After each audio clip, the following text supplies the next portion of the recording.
इस वीडियो में बात करने वाले हैं इंट्राडे में ब्रोकरेज चार्जेस कितना लगता है। अगर आप ट्रेडिंग करते हो तो यहाँ पे ज़्यादातर लोग इंट्राडे में इंटरेस्ट दिखाते हैं।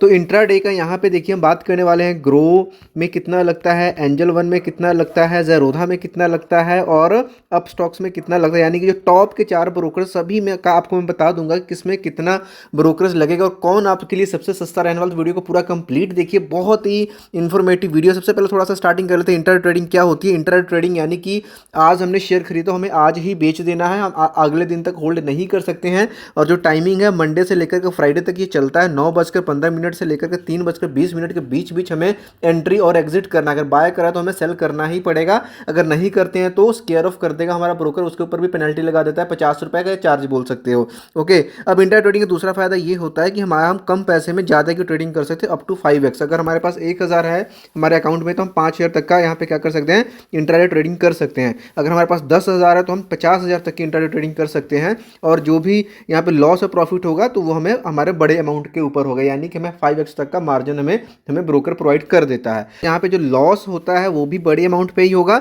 और जो प्रॉफिट होगा वो भी बड़े ही अमाउंट पे होगा। तो ये चीज़ तो सबको समझ में आता है, लेकिन प्रॉब्लम कहाँ पे आती है। प्रॉब्लम जब आती है कि जब हम छोटे छोटे ट्रेड्स करते हैं, शेयर्स को खरीदते हैं। जैसे कुछ लोग क्या है 20-20, 30, 40 रुपए का प्रॉफिट में काम करने की कोशिश करते हैं, स्कैल्पिंग करते हैं कि खरीदा बेचा। तब उस केस में क्या होता है, ब्रोकरेज का बड़ा झंझट आता है कि भाई जितना प्रॉफिट निकालते, समटाइम्स क्या होता है अगले दिन जब सेटलमेंट होती है तो हमारी ब्रोकरेज उतनी है उससे ज़्यादा बन जाती है। तो देखिए इंटर ट्रेडिंग कर रहे हो तो सबसे पहले तो आपको एक अच्छा स्टॉक ब्रोकर चूज करना पड़ेगा जो कि आपको अच्छा फास्ट प्लेटफॉर्म दे रहा हो, जिसमें लैग ना हो। अगर लैग हो गया तो निपट जाओगे आप, मतलब जो भी आपका प्रॉफिट वो कम हो जाएगा या नुकसान ज़्यादा हो जाएगा। प्लस यहाँ पे आपको ब्रोकरेज देखनी पड़ेगी।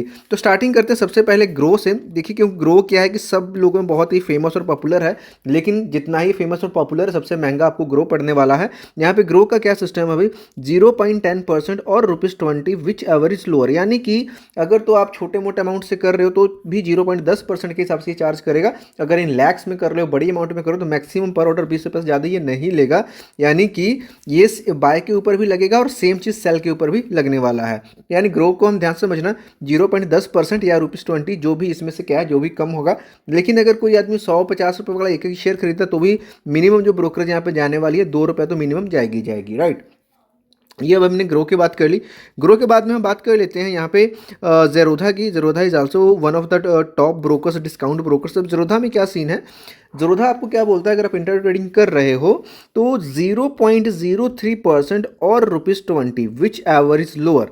अब इसमें क्या हो रहा है, जहाँ पे अपस्टॉक्स ग्रो आपसे 0.10% ले रहा था तो हम मोटा मोटी बोल सकते हैं 3 गुना कम आपसे ले रहा है ज़ेरोधा। अगर आप छोटी अमाउंट से कर रहे हो, अगर आप बड़ी अमाउंट से कर रहे हो तो दोनों का सेम है, 20 रुपये बाय के ऊपर 20 रुपये सेल के ऊपर। अगर कोई 500,000 वाला है बंदा करने वाला तो अगर छोटी अमाउंट से करने वाला तो यहाँ पर ज़ेरोधा आपको सस्ता बैठने वाला, क्योंकि यहाँ पे 0.03% है जो कि वहाँ पे कितना था 0.10%। ओके, और इसमें मिनिमम का ऐसा कोई कंडीशन नहीं है।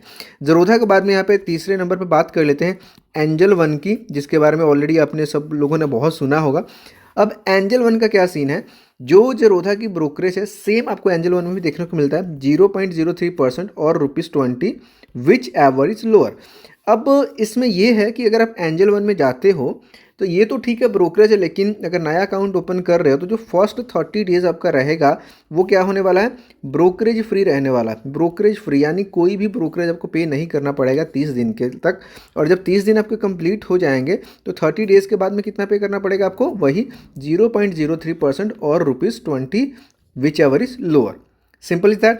तो अब हमने यहाँ पे तीसरे को एंजल वन को भी कवर कर लिया, ज़ेरोधा को भी कर लिया, ग्रो को भी कर लिया, और एक चौथे ब्रोकर को जिसमें मैं पर्सनली इसमें इंटरेस्ट ले रहा हूँ आजकल, और इवन मैंने इसको यूज़ भी करना स्टार्ट करा, इन्वेस्टमेंट्स मैंने इसमें करी हैं।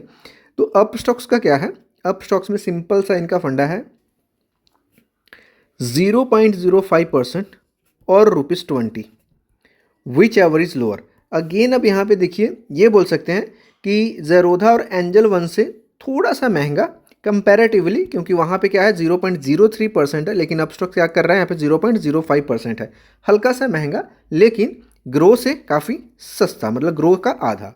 लेकिन अगर मैक्सिमम बड़ी अमाउंट से ट्रेड कर रहे हो देन वही है ₹20 बाय के ऊपर, ₹20 आपको सेल करने के ऊपर, यानी कि तब तो सेम रहने वाला है।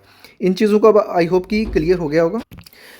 अब बात आ जाती है कि चीज़ों को देख कर के आप इसको अगर मतलब सीक्वेंस में डालोगे तो सबसे पहले आपको क्या देखने को मिलेगा, ये लगेगा आपको कि सबसे भाई सस्ता पड़ने वाला है ज़ेरोधा। नहीं, ज़ेरोधा से भी पहले आएगा एंजल वन, क्योंकि इसमें हमें 30 डेज़ के लिए भी फ्री मिल रहा है। नंबर 2 पे हम रखेंगे ज़ेरोधा को, नंबर 3 पे हम रखेंगे अपस्टॉक्स को, और नंबर 4 पे हम रखने वाले हैं ग्रो को। ये सिर्फ इंट्रा ट्रेडिंग के लिए यहाँ पे हमने करा, जिनको डे ट्रेडिंग करनी है, आज खरीद के आज ही निकल लेना है। अब इन सब चीज़ों को देखते हुए क्या सिर्फ एक ब्रोकरेज के पार्ट को देख कर हम डिसाइड कर सकते हैं? जी नहीं, बिल्कुल नहीं। जैसे कि मैंने आपको बोला कि सिस्टम स्ट्रॉन्ग चाहिए, हमें एक स्ट्रॉन्ग सिस्टम चाहिए, ताकि जो हमारा ट्रेड का एंट्री है और जो ट्रेड की एग्जिट है, यानी कि जब हमें कोई एंट्री लेनी है किसी भी प्राइस के ऊपर, जब एग्जिट करना है, जब प्रॉफिट या लॉस बुक करना है, तो उसमें कोई लैग नहीं आना चाहिए। जस्ट फ्यू सेकंड्स का लैग भी हमारे एक अच्छे खासे प्रॉफिट को ख़त्म कर सकता है, अगर मार्केट में वोलेटिलिटी बहुत ज़्यादा होती है तो। अब देखिए, सभी सही हैं, किसी एक की मैं बात नहीं कर सकता। टेक्निकल इश्यूज कभी ना कभी हर किसी में आपको देखने को मिलता है, लेकिन ये चीज़ है, जिसके पास जितना ज़्यादा यूज़र बेस है वहाँ पे ऑब्वियसली लोड थोड़ा सा ज़्यादा रहता है, तो वहाँ पे होने के चांसेस कम है। तो यहाँ पे देखिए, ज़रोधा के पास बहुत अच्छा कस्टमर बेस है, एंजल वन के पास भी है, ग्रो के पास भी है, और अपस्टॉक्स के पास भी है। लेकिन अपस्टॉक्स में जो आप कंपैरेटिवली अगर देखोगे तो अपस्टॉक का जो सिस्टम है थोड़ा सा मेरे को ये लगता है कि फास्ट है कंपैरेटिवली। मतलब किसी एक को हम कर नहीं सकते, सब में टेक्निकल इश्यूज आते हैं। ज़रोधा इज़ वन ऑफ द, मतलब ऐसा नहीं कि ज़रोधा ये नहीं है, ज़रोधा भी बहुत बेस्ट है, एंजल वन भी बेस्ट है, यानी कि टॉप की 4 ब्रोकर्स हैं। तो मुझे लगता है जो पर्सनली मैं प्रेफरेंस देता हूँ अपस्टॉक्स को देता हूँ। रही बात ग्रो, तो ग्रो में भी आप जा सकते हो। बाकी ग्रो में क्या है कि अगर आप उसमें अकाउंट ओपन करते हो तो करेंसी ट्रेडिंग वगैरह की आपको मतलब वहाँ पे फीचर्स नहीं मिलते हैं, लेकिन अपस्टॉक्स में जाते हो, ज़ेरोधा में जाते हो, एंजल वन में जाते हो, तो ये सारी चीज़ें आपको मिल जाती है ना, करेंसी ट्रेडिंग वगैरह भी कर सकते हो इस सब चीज़ों के साथ साथ, राइट। तो इन सब चीज़ों को देखने के बाद तो एक ब्रोकरेज का चार्जेस है। लेकिन कई बार अब क्या होगा कि आपने ब्रोकरेज चार्ज तो समझ, लेकिन जब नेक्स्ट डे आपकी ब्रोकरेज कटती है ना, तो जो आपकी कैलकुलेशन होती है, ये आपकी कैलकुलेशन हो गई, लेकिन वो जो कैलकुलेशन है आपकी कैलकुलेशन ज़्यादा आ जाती है ब्रोकरेज। क्यों आ जाती है भाई? देखिए, एक तो ब्रोकरेज जो कि कंपनी आपसे कमा रही है, लेकिन इसके साथ में ना कुछ चार्जेस आते हैं, जैसे कि स्टैट्यूटरी एंड रेगुलेटरी चार्जेस। अब ये जो चार्जेस है ना भाई, सबके लिए सेम है, किसी भी ब्रोकर में चलो, क्योंकि भाई गवर्नमेंट के चार्जेस है, सिंपल लैंग्वेज में बोलो तो। इसमें कुछ इंपॉर्टेंट चार्जेस की बात कर लेते हैं, जैसे कि एसटीटी चार्ज है 0.025% है सेल साइड के ऊपर। जितनी भी अमाउंट, भाई ये एक अमाउंट पड़ने वाला है आपके ऊपर, मानो तो ब्रोकरेज से भी कहीं ज़्यादा बन जाएगी, है ना, अगर बड़ी अमाउंट में कर रहे हो। उसके बाद में एक्सचेंज के ट्रांजैक्शन चार्जेस, सेबी के चार्जेस हैं, स्टैंप ड्यूटी है, ये छोटे छोटे चार्जेस, उनको हम इग्नोर करेंगे। दूसरा एक इंपॉर्टेंट चार्ज आता है जीएसटी का, जो कि 18% लगता है।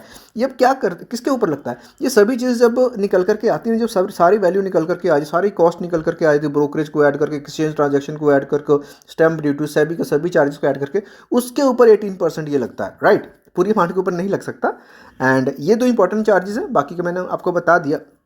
और एक स्केयर ऑफ चार्जेस होते हैं कि जैसे मैंने आपको बताया कि अगर आप 3.20 या 3.25 तक जो भी मतलब एग्जिट नहीं करते हो, तो जो आपका ब्रोकर है, जो भी मार्केट प्राइस चल रहा होगा उस पर क्या करेगा, आपके पोजीशन को स्केयर ऑफ कर देगा, यानी आपके सौदे को क्या करेगा, काट देगा। अब उसके लिए अप्रॉक्सीमेट यहाँ पे जो चार्जेस हैं, मतलब 40 से लेकर के 50 रुपये, किसी में 40 है, किसी में ज़्यादातर 50 रुपये की चार्ज है। तो आप ये समझ के चलो कि ये आपको पे करना पड़ेगा एडिशनली। तो आई होप कि सभी टॉप के 4 ब्रोकर्स को देखने के बाद आप ये डिसाइड कर पाओगे कि आपको किसके साथ जाना है।